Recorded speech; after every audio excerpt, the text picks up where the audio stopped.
The wear and tear is easy to spot.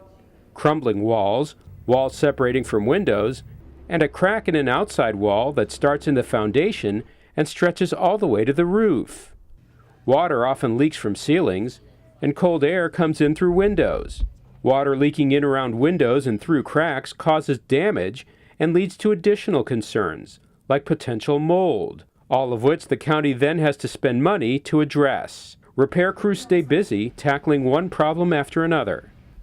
The courthouse has also struggled to keep pace with technology.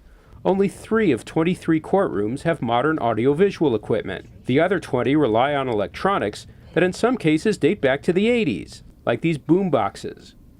If a new courthouse isn't built, the county would have to do a major remodel to bring those 20 courtrooms into the 21st century. You basically have to gut it all the way down to the pillars and columns before you can put in the technology and run all the cabling and wire.